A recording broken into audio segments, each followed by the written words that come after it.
দুটো সংগঠনের নেতা মোকাবেলা করতে হতো। একটা হচ্ছে পুলিশের ওসি, আর একটা লোকাল কমিটির পাবো।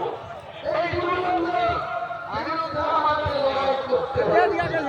আমি 1982 সাল থেকে 20 বছর বয়স থেকে যুব কংগ্রেস দিয়ে শুরু করেছিলাম। 2012 সালের 16 নভেম্বর পর্যন্ত 30 বছর জাতীয় কংগ্রেসটা করেছি।